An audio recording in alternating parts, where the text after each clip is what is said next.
48 საათი 47 პრეზიდენტის ინაუგურაციამდე ტრამპის ერა იწყება. ვფიცავ, რომ პირნათლად შევასრულებ ამერიკის შეერთებული შტატების პრეზიდენტის მოვალეობას და გავაკეთებ ყველაფერს. როგორ შეცვლის ამერიკის შეერთებული შტატების ახალი პრეზიდენტი მსოფლიო წესრიგს.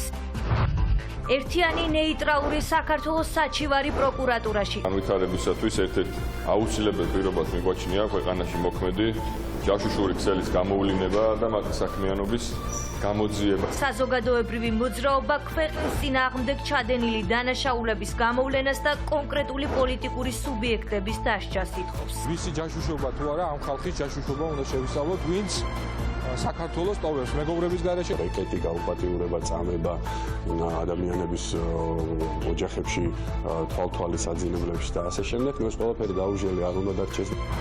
სამეტაპიანი შეთანხმება და ერთი დღე ზავის ამოქმედებამდე. ახლო აღმოსავლეთის ომი და მშვიდობა. მე მხარს ვუჭერ ამ შესანიშნავ გარიგებას. ჩვენ აქ უნდა დავაბრუნოთ ყველა მძევარი. დიახ, ეს ძალიან კარგია. ბრიტანული კინოაკადემიის 78 დაჯილდოება. ბაფტა 2025-ის ნომინანტები ცნობილია.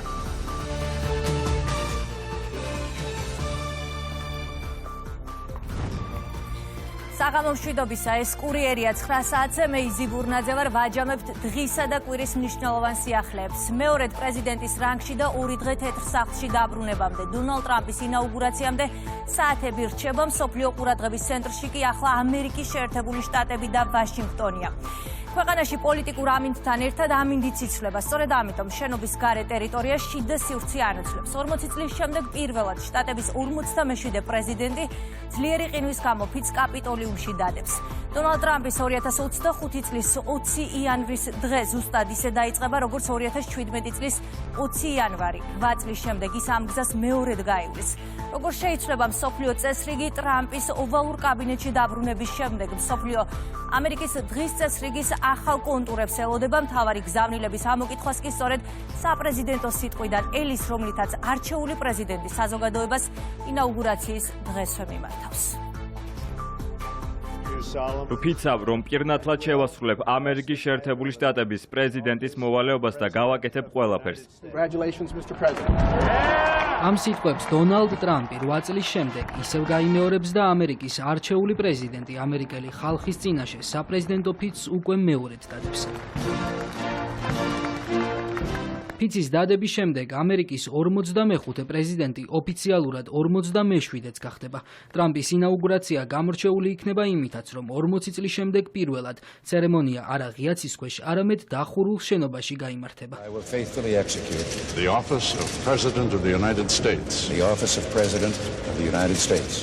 ისევე როგორც 1985 წელს რონალდ რეიგანი, დონალდ ტრამპიც ფიცს კაპიტოლიუმის როტენდაში დადებს. აქედანვე მიმართავს არჩეული პრეზიდენტი ამერიკელ ხალხს. მიზეზი მაშინაც და ახლაც რეკორდულად დაბალი ტემპერატურაა, რომელიც შესაძლოა ამერიკის დედაქალაქში 20 იანვარს დაფიქსირდეს. ტრამპი იმ ადამიანებს, ვინც მის საგულშემატკივროდ კაპიტოლიუმთან მივა მოუწოდებს, თავს გაუფრთხილდნენ და თბილად ჩაიცვან. არჩეული პრეზიდენტის მხარდამჭერები თბილტანსაცმელს უკვე იმარაგებენ და ამბობენ, რომ სიცივის არ ეშინიათ. 100,000-ობით ადამიანი, რომელიც უკვე თვეებია ინაუგურაციაზე დასასწრებად ემზადება, კაპიტოლიუმთან მაინც მივა. ჩემი მიზანია, რომ მხარი დავუჭირო პრეზიდენტ ტრამპს. სწორედ ამიტომ აქ ვარ. ვაპირებ დავესწრო ინაუგურაციას. ჩვენ მხარს ვუჭერთ ჩვენს პრეზიდენტს. არ აქვს მნიშვნელობა, რამდენად ცივი ამინდი იქნება. მე აქ მოვედი, რომ მხარი დავუჭირო ინაუგურაციას. მოვედი იმისთვის, რომ მხარი დავუჭირო ჩემს ღმერთს და რელიგიას. თუმცა ფიცის დადებამდე იქნება საკმაოდ ხანგრძლივი და დატვირთული ცერემონია.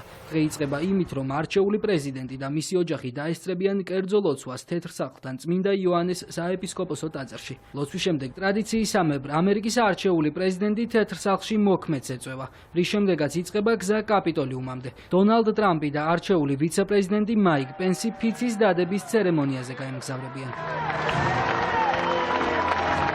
ამერიკის არჩეული პრეზიდენტის დონალდ ტრამპის ინაუგურაციის ცერემონია ოფიციალურად გაიხსნება. ამერიკის 47 პრეზიდენტი ფიცს წარმოთქვამს. პროცესს მთავარი მოსამართლე ჯონ რობერტსი გაუძღვება. კაპიტოლიუმის როტენდაში 200,000-ზე მეტი ადამიანიდან, რომელმაც ინაუგურაციაზე დასასწრებად ბილეთები წინასწარ შეიძინა, ყველა ვერ აღმოჩნდება. ოფიციალურად ტრამპის ინაუგურაციას რამდენიმე მოწვეული სტუმარი, სენატის და უმაღლესი თანამდებობის პირები, ამერიკის ყოფილი პრეზიდენტები და მათი მეუღლეები დაესწრებიან. სანამ ტრამპი საპრეზიდენტო ფიცს დადებს, ადგილზევე გაიმართება რამდენიმე პერფორმანსი. მუსიკოსები სხვადასხვა სახელმწიფო სიმღერაში ასრულებენ. დამსწრეები მოისმენენ ამერიკის შეერთებული შტატების ჰიმნს. Washington flourished. ფიცის დადების შემდეგ ტრამპს საინაუგურაციო გამოსვლა ექნება, სადაც ის საპრეზიდენტო სიტყვას წარმოთქვამს. ამ მომენტს მთელი მსოფლიო ელოდება, რადგან არჩეულმა პრეზიდენტმა უნდა გააჟღეროს მისი მმართველობის ხედვა და გეგმები მომდევნო 4 წლის განმავლობაში. მალევე გაიმართება ჯო ბაიდენის და ვიცე-პრეზიდენტ კამალა ჰარისის კაპიტოლიუმიდან გაცილების ცერემონია, საიდანაც დონალდ ტრამპი სენატის პალატის მიღმა პრეზიდენტის ოთახში გადაინაცვლებს. 47 პრეზიდენტი ხელს სხვადასხვა დოკუმენტებს, მათ შორის მემორანდუმებსა და აღმასრულებელ ბრძანებებს მოაწერს. პრეზიდენტი შეხვდება ამერიკის სამხედრო ძალებს, ის ვიცე-პრეზიდენტთან ერთად კაპიტოლიუმის აღმოსავლეთ ფრთასთან ამერიკის შეიარაღებული ძალების მზაობაში ამოწმებს. პენსილვანიის გამზირზე გაიმართება საპრეზიდენტო აღლუმი, რომელშიც მონაწილეობას დაახლოებით 7,500 ადამიანი მიიღებს. ბოლოს კი დონალდ ტრამპი მიემგზავრება თეთრ სახლში, მან და ვიცე-პრეზიდენტმა მაიკ პენსმა რამდენიმე კილომეტრი სახელმწიფო დაცვის თანხლების მანქანით უნდა გაიარონ. ისინი ოვალური კაბინეტის ცერემონიას დაესწრებიან. ამავე ღონისძიებაზე იგეგმება დონალდ ტრამპის სიტყვით გამოსვლაც. ამერიკის შეერთებული შტატების 47 პრეზიდენტი უფლებამოსილების შესრულებას 20 იანვრიდან შეუდგება. მსოფლიო ტრამპის პოლიტიკის მოლოდინშია. პირადი მიწვევით თუ თანხის სანაცხოდ რა გზით დაესწრება ქართული ოპოზიციის ნაწილი და სალომე ზურაბიშვილი დონალდ ტრამპის ინაუგურაციას. ღონისძიებაზე დასწრების მსურველებს ბილეთების ყიდვა შეუძლიათ. ღირებულება 2-დან 20,000 დოლარამდე მერყეობს. სწორედ ამიტომ მართულ გუნდში დარწმუნებულები არიან, რომ ინაუგურაციაზე მათი ოპონენტები სწორედ შეძენილი ბილეთებით მოხვდებიან. ინფორმაციას სიცრუეს უწოდებენ ლელოში, თუმცა მათი მასპინძლის ვინაობა უცნობია. განსხვავებით ყოფილი პრეზიდენტისგან, რომელიც შტატებში ჯო ვილსონის მიწვევით არის. რატომ ესწრებიან ღონისძიებას ოფიციალური პირები? ქართულ ოცნებაში განმარტავენ, რომ ინაუგურაცია ამერიკაში არის მიიჩნევა ეროვნულ ღონისძიებად, რის გამოც ოფიციალური პოლიტიკური ფიგურების მიწვევისგან თავს იკავებენ. ლიკა ალელიშვილი მუშაობს თემაზე, რომელიც უერთდება კურიერის ეთერს. ლიკა, როგორ მოხვდებიან ოპოზიციონერი პოლიტიკოსები ინაუგურაციაზე, რა განმარტებები გაკეთდა დღეს მათი მხრიდან? იზი ოპოზიციის წარმომადგენლები, რომლებიც ვაშინგტონში იმყოფებიან, ამტკიცებენ, რომ მათ მიიღეს სხვადასხვა კონგრესმენისგან თუ პოლიტიკური პარტიისგან მიწვევა დონალდ ტრამპის ინაუგურაციაზე დასასწრებად და მათ არ შეუძენიათ ბილეთები. თუმცა ოპოზიციის არც ერთ წარმომადგენელს არ დაუკონკრეტებია ის სახელი და გვარი, ვისგან მიიღო მოწვევა დონალდ ტრამპის ინაუგურაციაზე დასასწრებად. სწორედ ამიტომ თბილისში უკვე რამდენიმე დღეა, რაც განხილვის საგანია, თუ როგორ მოხვდებიან ქართველი ოპოზიციონერები დონალდ ტრამპის ინაუგურაციაზე. გადაიხდიან ისინი თანხას ბილეთებში თუ ნამდვილად მიიღეს მათ მოწვევა. მართულ გუნდში დარწმუნებული არიან, რომ ოპოზიციის წარმომადგენლებმა, რომლებიც ვაშინგტონში გაფრინდნენ, იყიდეს ბილეთები ამერიკის 47 პრეზიდენტის ინაუგურაციაზე დასასწრებად. რაც შეეხება ბილეთებს, ასეთი იყო სულ 200,000-ზე მეტი და ამ დროის მონაცემებით ყველა ბილეთი უკვე გაყიდულია. I will faithfully execute the office of President of the United States. ამერიკის ისტორიაში მე-60 ინაუგურაციაზე დონალდ ტრამპი უკვე მეორედ დადებს ფიცს, რომ დაიცავს და ემსახურება შეერთებულ შტატებს.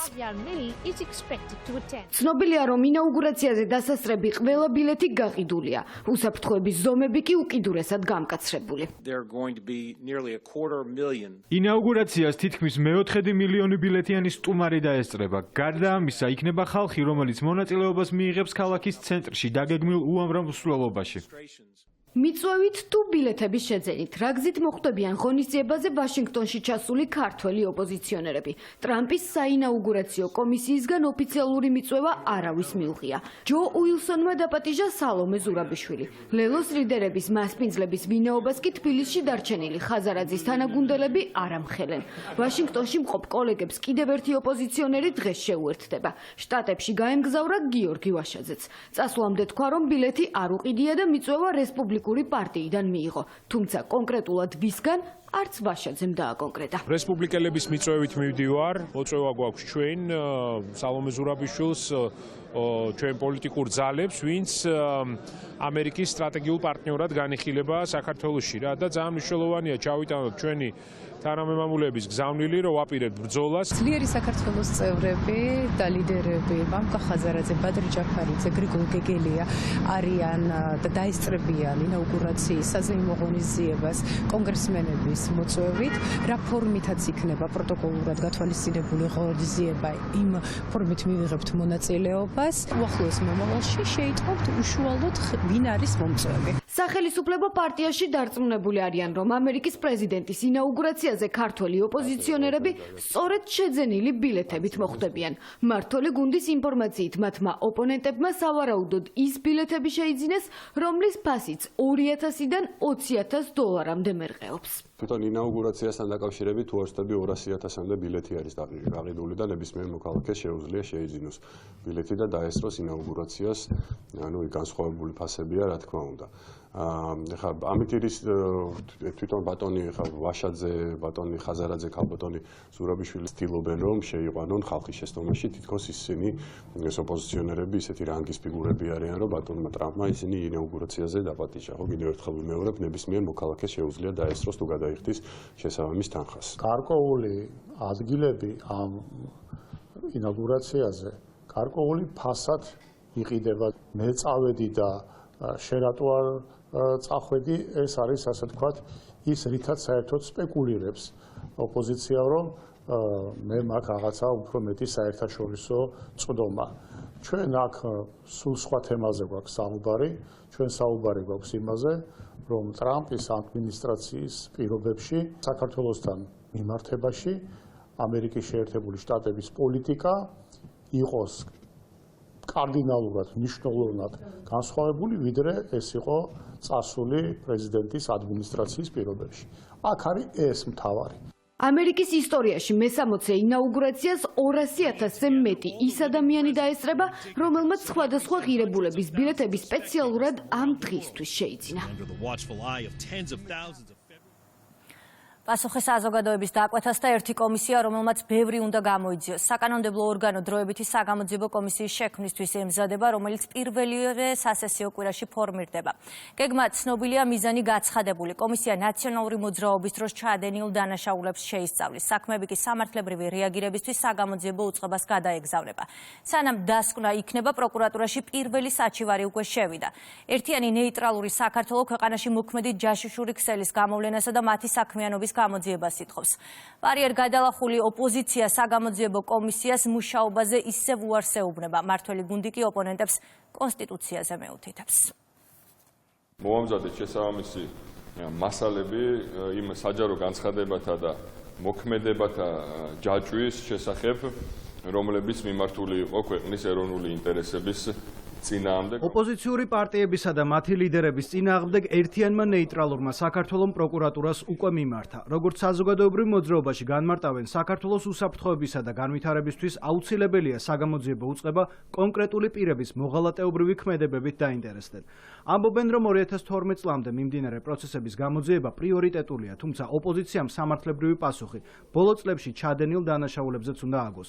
პროკურატურაში განცხადების შეტანიდან მალევე ერთიანმა ნეიტრალურმა საქართველოს სოციალურ ქსელში განცხადებაც გამოაქვეყნა, სადაც ნათქვამია, რომ მოძრაობამ საგამოძიებო უწყებაში წარდგენილ დოკუმენტში კონსტიტუციური წყობილების ძალადობით შეცვლისკენ მოწოდებების არაერთი მაგალითი წარადგინა. ჩვენი ქვეყნის უსაფრთხოების, სტაბილურობის და განვითარებისათვის ერთ-ერთ აუცილებელ პირობად მიგვაჩნია ქვეყანაში მოქმედი ჯაშუშური ქსელის გამოვლინება და მათი საქმიანობის გამოძიება, რომელსაც ჩადიოდა ქვეყანაში ოპოზიცია წოდებული 4 პარტია და მათი თანამზრახველები და რომელიც მთლიანად მოიცავს სისხლის სამართლის კოდექსის 37 თავით გათვალისწინებულ მუხლებს, რომელიც გულისხმობს საქართველოს კონსტიტუციური წყობილების და უშიშროების საფუძვლების წინააღმდეგ მიმართულ დანაშაულებათა ერთობლიობას. საზოგადოებრივი მოძრაობის ბრალდებებს არ ეთანხმება ოპოზიცია. ხელისუფლების ოპონენტები პარალელს ქართული ოცნების მხრიდან დაანონსებულ საგამოძიებო კომისიასთან ავლებენ. ვისი ჯაშუშობა თუ არა, ამ ხალხის ჯაშუშობა უნდა შევისწავლოთ, ვინც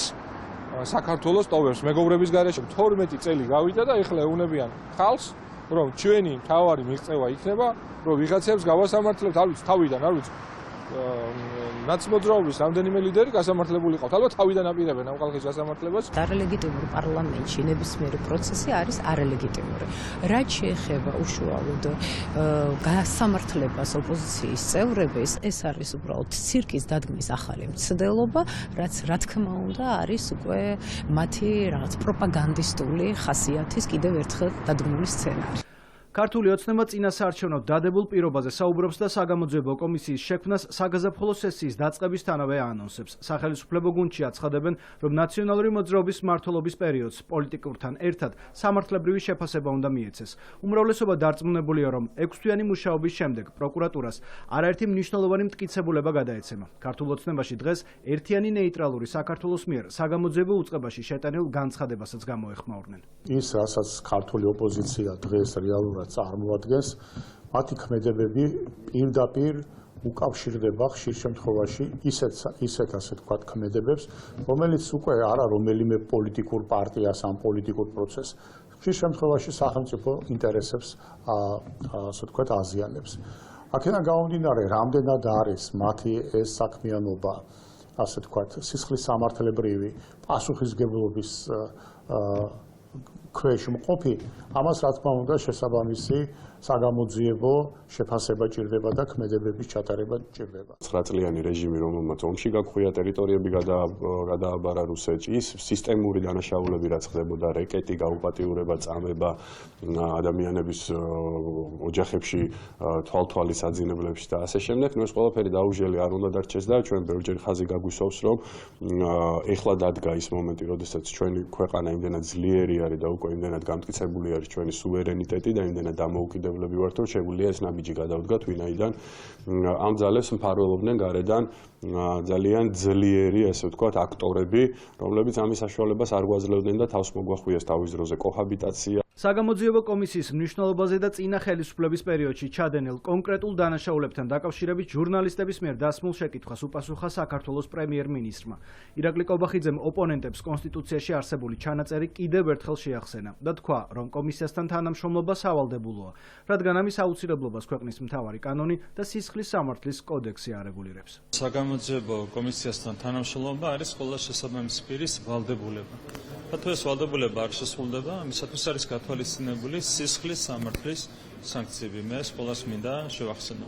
რაც შეეხება თვითონ საპარლამენტო გამოძიების მნიშვნელობას, თავისთავად ეს არის ძალიან მნიშვნელოვანი გამოძიება, გამომდინარე იქიდან, რომ საქმე ეხება ძალიან მძიმე დანაშაულებს, დანაშაულთა ნაწილი, დიდი ნაწილი აქვს აღიარებული ადამიანის უფლებათა ევროპულ სასამართლოს. ეს არის ადამიანების ყრილობა, ეს არის ადამიანების წამება, ეს არის ბიზნესის რეკეტი, ეს არის არჩევნების გაყალბება, ეს არის 2008 წლის ომი. ამ ყველაფერთან დაკავშირებით საჭიროა, რა თქმა უნდა, სიღრმისეული გამოძიება. 2003-2012 წლებში მიმდინარე მოვლენებთან დაკავშირებით მომზადებულ დასკვნებს და რეკომენდაციებს კანონმდებლები საშემოდგომო სესიაზე გამოაქვეყნებენ. საგამოძიებო კომისია ნაციონალური მოძრაობის 9 წლიანი მმართველობის პერიოდზე პოლიტიკურთან ერთად სამართლებრივ შეფასებას მოამზადებს. გადავინაცვლოთ უკრაინაში. კიევი დღეს გაანგაშის სიგნალის ხმამ გააღვიძა. აგრესორი ომში მყოფი ქვეყნის დედაქალაქს თავს ბალისტიკური რაკეტებით დაესხა. დაღუპულია 4 და დაშავებულია 3 ადამიანი. ომის 1060 დღეს უკრაინის პრეზიდენტი პარტნიორებს ისევ სამხედრო დახმარებას სთხოვს. ამ მიზნით კი სხვადასხვა ქვეყნის წარმომადგენლებთან შეხვედრებს განაგრძობს. 4 გარდაცვლილი და 3 დაშავებული ასეთია დილით ოკუპანტის სახელმწიფოს მიერ უკრაინაზე განხორციელებული სარაკეტო იერიშის შედეგი. რუსეთის სამიზნე ამჯერად სუმის, ხარკოვის, პოლტავას და კიროვოგრადის ოლქები გახდა. აფეთქებები იყო ზაპოროჟიეს ოლქშიც, სადაც რამდენიმე ადამიანი დაშავდა. ჩვენი მეგობრის ბინის ფანჯრები დამსხვრეულია. არ ვიცი რას იზამენ ზამთრის სიცივეში. ერთადერთი რაც შემიძლია რუსებზე ვთქვა არის ის, რომ ისინი ურჩხულები არიან. ზოგიერთი ადამიანი სამსახურში მიდიოდა, როდესაც ეს უბედურება მოხდა. 3 ადამიანი გარდაიცვალა. უკრაინული მხარე მტრის იერიშების მოგერიებას განაგრძობს. გასულ ღამეს მოწინააღმდეგის 24 დრონი და 2 ბალისტიკური რაკეტა კიევის ოლქში ჩამოაგდეს. დრონებით თავდასხმის შედეგად ტულისა და კალუგის ოლქებში მდებარე ნავთობსაცავებს ხანძარი გაუჩნდა. ომში მყოფი ქვეყნის პრეზიდენტი ისევ სამხედრო დახმარების აუცილებლობაზე საუბრობს. დღეს გავმართე შეხვედრა ჩემს გუნდთან. ჩვენი დისკუსია ეხებოდა დრონების წარმოებას, სამხედრო პროგრამას, არმიის ტექნოლოგიურ კომპონენტებს. ჩვენ მუშაობთ უკრაინაში აღნიშნულის გაზრდაზე. მე ყველა პარტნიორის მადლობელი ვარ, ვინც ამ საკითხებში გვეხმარება. ორმხრივი ურთიერთობები და ენერგეტიკული უსაფრთხოების საკითხები იყო მთავარი განსახილველი თემა შეხვედრაზე, რომელიც ვოლოდიმერ ზელენსკისა და სლოვაკეთის ოპოზიციის ლიდერს მიხაილ შიმეჩკას შორის შედგა. ზელენსკი ამბობს, რომ სლოვაკი ხალხისგან უკრაინელების ევროკავშირსა და ნატოში გაწევრიანების კუთხით მხარდამჭერი გზავნილების მოსმენა მნიშვნელოვანია. ზელენსკიმ ასევე აღნიშნა, რომ მოლაპარაკებისთვის მიწვეული იყო პრემიერ-მინისტრი რობერტ ფიცო, მაგრამ მის ნაცვლად უკრაინის დედაქალაქში სლოვაკეთის სხვა ლიდერი ჩავიდა. იმ სლოვაკების სახელით, რომლებიც უკრაინას უჭერენ, მხარს მადლობას უხდით თქვენს ჯარს და უკრაინელებს მამაცობისთვის, გმირობისთვის, თავგანწირვისთვის. სლოვაკეთში ვიცით, რომ საქმე ეხება არა მხოლოდ უკრაინის, არამედ მთლიანად ევროპის თავისუფლებას, სუვერენიტეტსა და უსაფრთხოებას. მე შევხვდი სლოვაკეთის პარლამენტის დელეგაციას, რომელსაც მიკალ შიმეჩკა ხელმძღვანელობდა. ჩვენ განვიხილეთ თანამშრომლობა, მათ შორის ენერგეტიკის სექტორში. მზად ვართ ღიად და დაუფარავად ვიმუშაოთ სლოვაკეთთან, როგორც ჩვენს ყველა პარტნიორთან, ენერგეტიკული თავდაცვისა და მისი მისაღები დაბალი ფასების შესახებ. ზოგიერთი ფიგურა ახლა ავრცელებს დეზინფორმაციას, მაგრამ როდესაც რუსული ტრანზიტი ამოიწურა, რეალობა არის მარტივი. მხოლოდ ურთიერთობები ევროპის პარტნიორებთან და ჩვენი მონდომება ენერგეტიკული დამოუკიდებლობის სფეროში დაეხმარება ევროპას. ჩვენ უნდა ვიმუშაოთ, რომ სარგებელი მოვუტანოთ ჩვენსავე ერს და არა მოსკოვს. უკრაინაში რუსეთის შეჭრიდან 1060 დღე გავიდა. ოკუპანტი ქვეყანა უკრაინის ტერიტორიაზე იერიშებს განაგრძობს. ახლო აღმოსავლეთის ომი და მშვიდობა ისრაელსა და ჰამას შორის ზავი დადებულია. დოკუმენტი ხელმოწერილი ჯერი ახლა აღსრულებაზეა. 15 თვის შემდეგ 19 იანვრის დილა ახლო აღმოსავლეთში სხვანაირად გათენდება. ადგილობრივი დროით დილის 9-ის ნახევარზე დადებული სამეტაპიანი შეთანხმება უნდა ამოქმედდეს. ცეცხლის შეწყვეტა, მძევლების გათავისუფლება და ღაზის სექტორის ჰუმანიტარული დახმარებით მომარაგება. ასეთია მშვიდობის საწყისის ზოგადი სურათი. ეგვიპტის, ყატარისა და შტატების ძალისხმევით მიღწეული ზავის ამოქმედებამდე საათები რჩება, თუმცა ანკლავში ისევ აფეთქებების ხმა ისმის. ღაზაში ისრაელელი მძევლების გათავისუფლებამდე რამდენიმე საათი რჩება. პირველი ნაკადი 15 თვიანი ტყვეობის შემდეგ რაფახის გადასასვლელით ჯერ ეგვიპტის ტერიტორიაზე გადავა. იქიდან კი ისრაელში გადაიყვანენ. ცეცხლის შეწყვეტის შეთანხმება ნეთანიაჰუს მთავრობამ უკვე ოფიციალურად დაამტკიცა. ჩვენ მოვედით აქ, რათა ხმა მივცეთ შეთანხმებას ჩვენი მძევლების დასაბრუნებლად. ეს ძალიან მძიმე გადაწყვეტილებაა, მაგრამ ჩვენ გადავწყვიტეთ მხარი დავუჭიროთ მას, რადგან ჩვენთვის ძალიან მნიშვნელოვანია, რომ ყველა ჩვენი შვილი, კაცი და ქალი სახლში დავაბრუნოთ. ჰამასსა და ისრაელს შორის შეთანხმება 3 ეტაპიანია. პირველ ეტაპზე ისლამისტურმა დაჯგუფებამ 33 მძევალი უნდა გაათავისუფლოს. სანაცვლოდ კი ისრაელი ჰამას 95 პალესტინელ პატიმარს გადასცემს. მათ შორის უმეტესობა ქალები და არასრულწლოვნები არიან.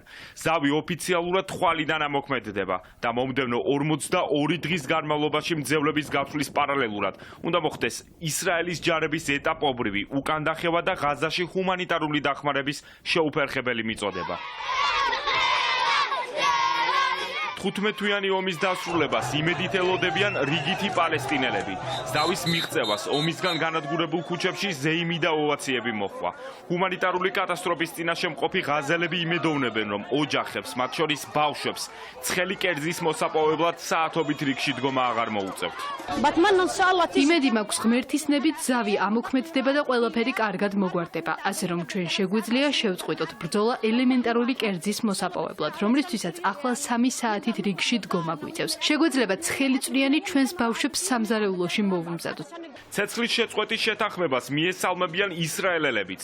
თელ-ავივის მოსახლეობა ამბობს, რომ გარიგება ოჯახებს მძევლებთან ერთად იმედსაც დაუბრუნებს. მე მხარს ვუჭერ ამ შესანიშნავ გარიგებას. ჩვენ აქ უნდა დავაბრუნოთ ყველა მძევალი. დიახ, ეს ძალიან კარგია. ვფიქრობ, ეს კარგი გარიგებაა, რადგან მძევლები სახლში ბრუნდებიან. ძალიან დიდი დრო გავიდა. ჩვენ მათ დიდი ხანია ველოდებით და ეს იყო ისრაელელების იმედი. ღაზაში ცეცხლის შეწყვეტის შეთანხმება ემთხვევა შეერთებულ შტატებში ახალი პრეზიდენტის ინაუგურაციას.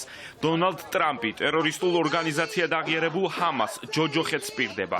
თუ შეთანხმების მიხედვით მძევლების გათავისუფლება არ მოხდება, კაპიტოლიუმში დაგეგმილ ინაუგურაციამდე კი 48 საათზე ნაკლები რჩება. არ მინდა ზიანი მივაყენო მოლაპარაკებებს, მაგრამ თუ მძევლები არ დაბრუნდებიან იმ დროისთვის, სანამ მე დავიკავებ თანამდებობას, მთელი ჯოჯოხეთი დაატრიალდება ახლო აღმოსავლეთში და ეს არ იქნება კარგი. გულწრფელად რომ თქვა, ეს ნამდვილად არ იქნება კარგი.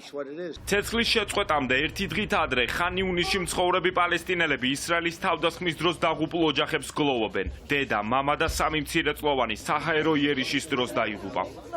ბავშვები 7-ის, 4-ის და 2 წლისები იყვნენ. მშობლებთან ერთად კარავში ეძინათ, როცა რაკეტებმა სამიზნეში ამოიღეს, ყველა ადგილზევე დაიღუპა.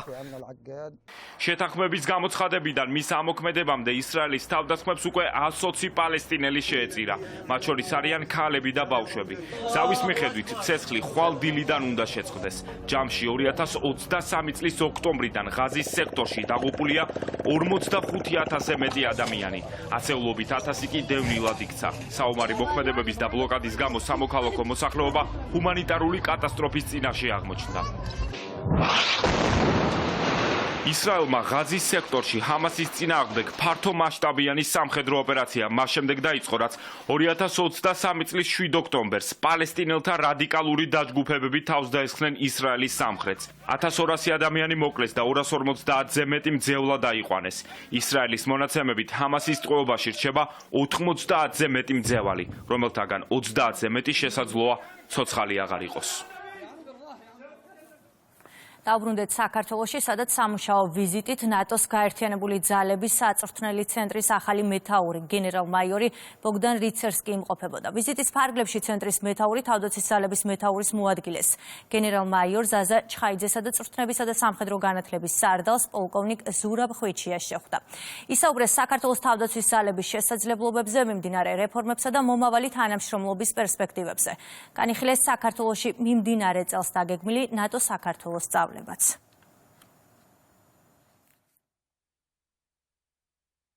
მას საშუალება ჰქონდა ვიზიტის ფარგლებში მოენახულებინა JTEC-ის დაქვემდებარებული ქვედანაყოფები, გაცნობოდა ინფრასტრუქტურას და ასევე ტექნიკურ და სიმულაციურ საშუალებებს. კვირის განმავლობაში მას ასევე საშუალება მიეცა აქ მყოფი ნატოსა და პარტნიორი ქვეყნების სხვადასხვა ორგანიზაციიდან ჩამოსული სამუშაო ჯგუფის ნახვა, რომლებიც მუშაობენ ნატო-საქართველოს სწავლების 2025-ის შესახებ დაგეგმარებასა და აღსრულებაზე. ძალიან მაინტერესებდა საქართველოში, კერძოდ კი ნატოს საქართველოს წვრთნების და შეფასების ეროვნული ცენტრში არსებული სიტუაცია. ჩემი გადასახედიდან და ასევე იმ ფაქტის გათვალისწინებით, რომ მიმდინარე წელს დაგეგმილია ნატო-საქართველოს ერთობლივი სწავლება, JTEC-ი წარმოადგენს მნიშვნელოვან ინიციატივას და პროექტს.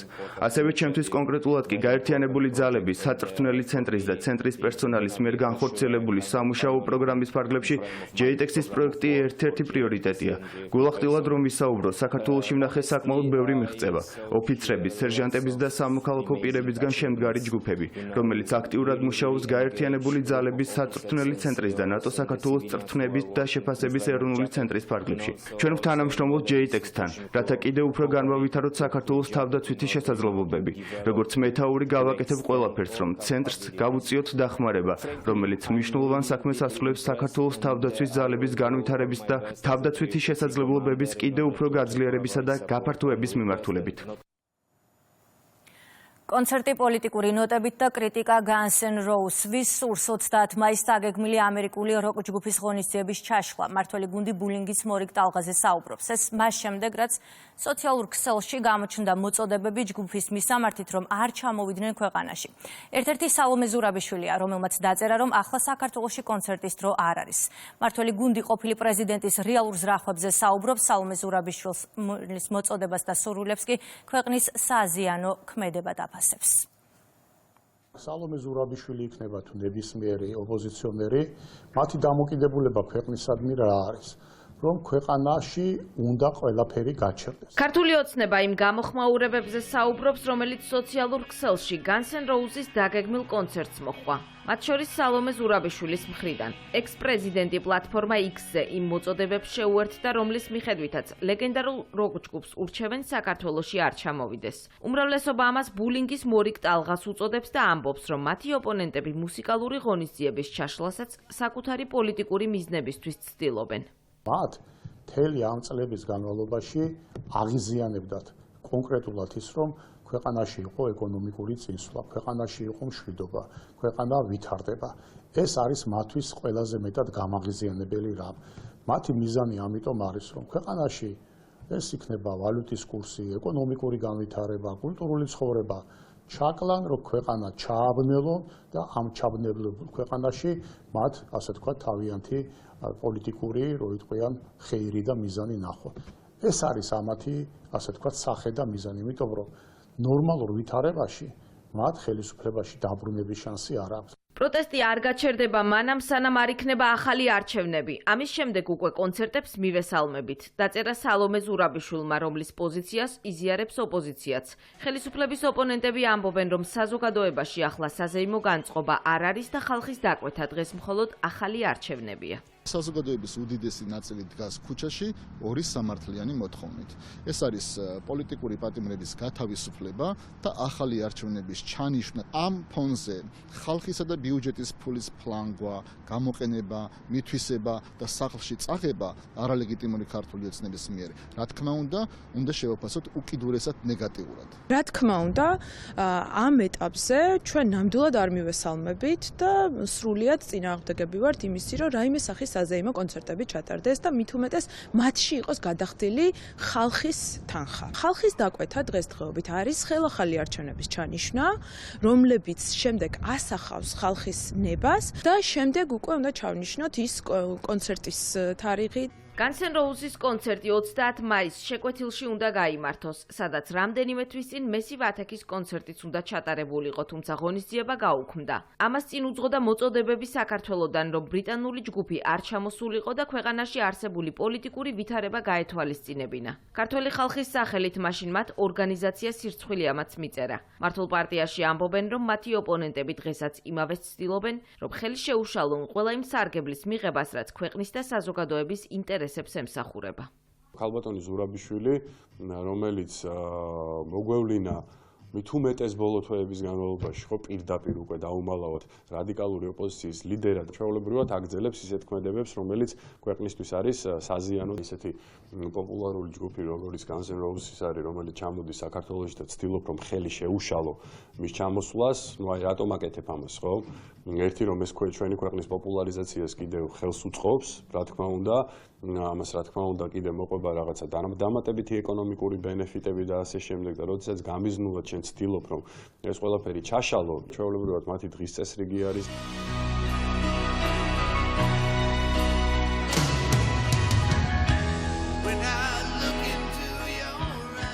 Guns N' Roses საქართველოს პირველად ეწვევა ლეგენდარული როკ ჯგუფის ჩამოსვლა სახელმწიფო პროგრამის Starring Georgia's ფარგლებში დაიგეგმა. საპატრულო პოლიციამ სახელმწიფო საზღვრის უკანონოდ გადაკვეთისა და საზღვარზე მიგრანტის უკანონოდ გადაყვანის ფაქტზე უცხო ქვეყნის 6 მოქალაქე დააკავა. გამოძებით დადგინდა, რომ თურქეთის რესპუბლიკის მოქალაქემ თავისი მართვის ქვეშ არსებული სატვირთო ავტომანქანით, ასევე თურქეთის რესპუბლიკის მოქალაქეების სასაზღვრო გამშვები პუნქტის სარფის გვერდის ავლით საქართველოს ტერიტორიაზე ფარულად უკანონოდ გადმოიყვანა. დანაშაული 4-დან 8 წლამდე ვადი თავისუფლების აღკვეთას ითვალისწინებს.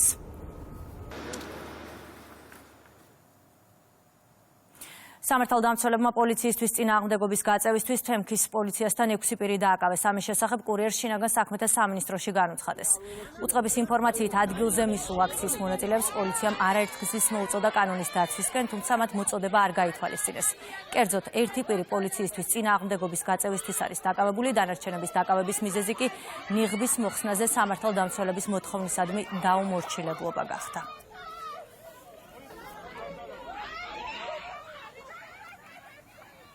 საპროტესტო აქცია საკანონმდებლო ორგანოსთან აქციის მონაწილეები დღესაც რუსთაველზე შეიკრიბნენ. დაკავებულების გათავისუფლება და ახალი არჩევნები მათი მოთხოვნები უცვლელია. ამ დროისთვის ქვეყნის მთავარი გამზირი გადაკეტილია.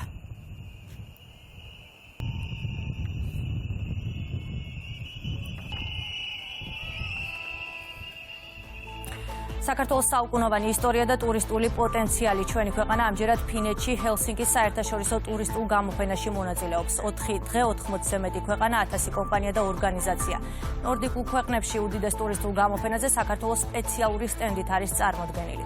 ფინეთში ჩვენი ქვეყნის მიმართ რომ ინტერესი დიდია, ამას მუგზაურთა რაოდენობაც მოწმობს. განსაკუთრებულ ყურადღებას კი მთის კურორტები, ზღვის სანაპიროები და სათავგადასავლო ტურიზმი იქცევს. საქართველოს უნიკალურ კულტურას, ისტორიას, ტრადიციებს ჰელსინკის საერთაშორისო ტურისტულ გამოფენაზე მატკა 2025-ზე წარადგენს. უკვე არაერთი წელია, რაც ქვეყანა ყოველწლიური უდიდესი ტურისტული ღონისძიების სტუმარია.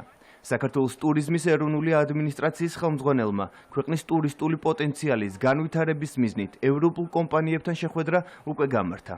3 დღის განმავლობაში ქონდა აქტიური შეხვედრები და დაგეგმილი გვაქვს დარჩენილ დღეებში აქტიური შეხვედრები როგორც ადგილობრივ ტურისტულ კომპანიებთან, ასოციაციებთან, ღონისძიებების და ბიზნეს სექტორის ერთობლივი პროდუქტიული მუშაობისთვის.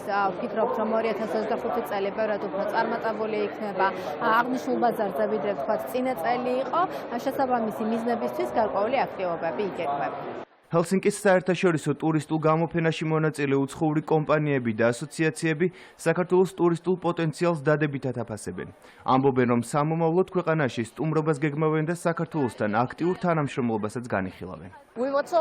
ფინეთის ტურისტული სააგენტოების წარმომადგენლებსა და ქართველ კოლეგებს შორის შეხვედრა გაიმართა. განვიხილეთ თანამშრომლობის საკითხები. ბევრი შესაძლებლობებია და ჩვენ ვიმსჯელეთ, როგორ უნდა განვავითაროთ თანამშრომლობა.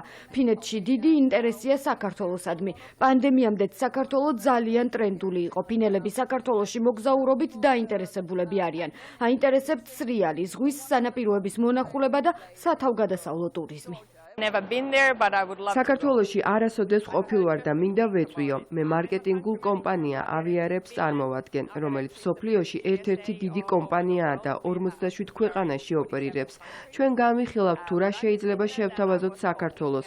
ვსაუბრობთ თანამშრომლობის შესახებ. ჩვენ შეგვიძლია მოვაწყოთ დიდი ღონისძიებები.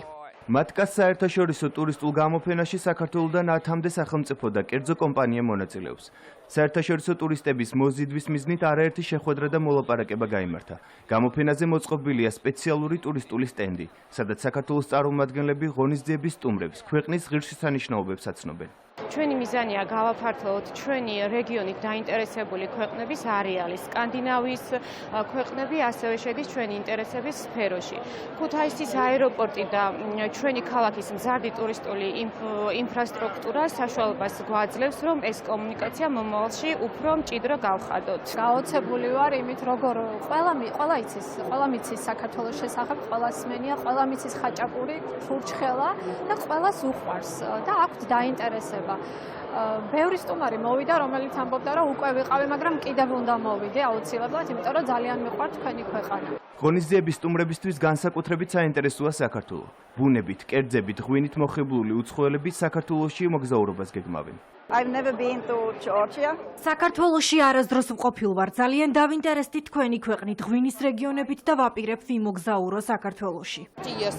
საქართველოში დიდი ხნის წინ ვიმოგზაურე. მაშინ თბილისში ვიყავი. გამოფენაზე გავსინჯე ქართული ღვინო და ძალიან მომეწონა. საქართველოში მოგზაურობას კვლავ ვაპირებ. მატკა 2025-ის 4-დღიანი ტურისტული გამოფენა ხვალ სრულდება. ჰელსინკს 80 ქვეყნის 1000 ტურისტული კომპანია და ორგანიზაცია სტუმრობს. ღონისძიებას 65,000-მდე ვიზიტორი ჰყავს.